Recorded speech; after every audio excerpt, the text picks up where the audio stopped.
యోబు గ్రంథం 15వ అధ్యాయం. అప్పుడు తేమానీయుడైన ఎలీఫజు ఇలాగున ప్రత్యుత్తరమిచ్చెను: జ్ఞానము గలవాడు నిరర్థకమైన తెలివితో ప్రత్యుత్తరమియ్యదగునా? తూర్పు గాలితో తన కడుపు నింపుకొనదగునా?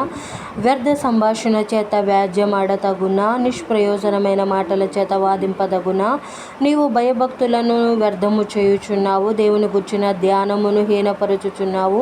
నీ మాటల వలన నీ పాపము తెలియబడుచున్నది, వంచకుల పలుకులు నీవు పలుకుచున్నావు. నేను కాదు, నీ మాటలే నీ దోషమును స్థాపించుచున్నవి, నీ పెదవులే నీ మీద సాక్ష్యము పలుకుచున్నవి. మొదట పుట్టిన పురుషుడవు నీవేనా? నీవు పర్వతములకు ముందుగా పుట్టిన వాడవా? నీవు దేవునితో ఆలోచన సభలో చేరియున్న వాడవా? నీవు మాత్రమే జ్ఞానవంతుడవా?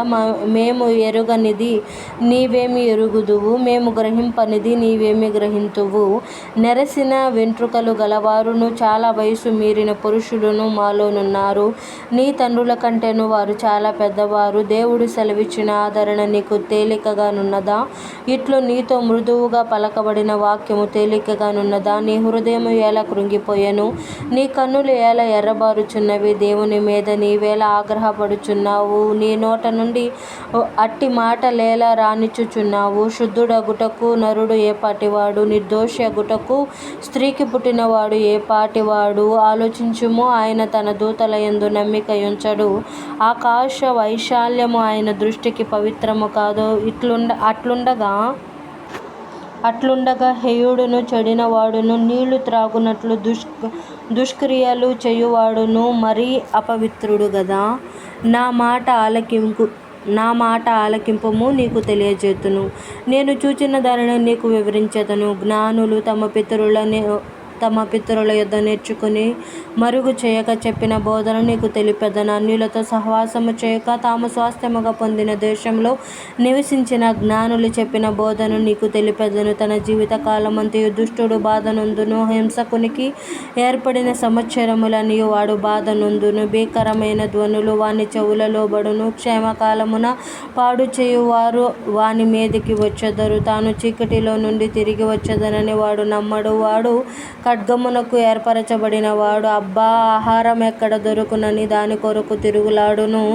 అంధకార దినము సమీపించుచున్నదని వానికి తెలియను. శ్రమయు వేదనయు వానిని బెదిరించును. యుద్ధము చేయుటకు సిద్ధపడిన రాజు శత్రువుని పట్టుకున్నట్లు అవి వానిని పట్టుకునెను. వాడు దేవుని మీదకి చేయి చాపును. సర్వశక్తుడగు వానిని ధిక్కరించి మాటలాడును. మూర్ఖుడైన ఆయనను మార్కొనును. తన కేడెముల గుబకలతో ఆయన మీదికి పరిగెత్తును. వాని ముఖము క్రొవ్వి పట్టి ఉన్నది.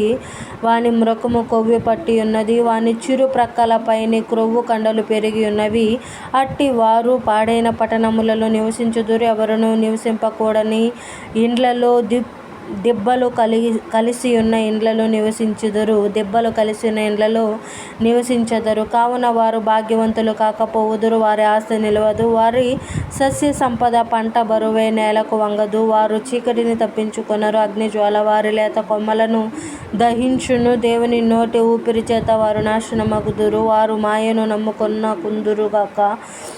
వారు మోసపోయిన వారు. మాయయే వారికి ఫలమగును. వారి కాలము రాకముందే అది జరుగును. అప్పుడే వారి కొమ్మ వాడిపోవును. ద్రాక్ష చెట్టు పిందెలు రాల్చునట్లు ఆయన వారిని రాల్చును. ఒలివ చెట్లు పువ్వులు రాల్చునట్లు ఆయన వారిని రాల్చును. భక్తిహీనుల కుటుంబము నిస్సత్తువగును. లంచగొండుల గుడారములను అగ్ని కాల్చివేయును. వారు దుష్కార్యమును గర్భమున ధరించి పాపము కందురు. వారి కడుపున కపటము పుట్టును. దేవుడి పరిశుద్ధ వాక్యం కింద భద్రపరిచి దీవించును గాక. ఆమేన్.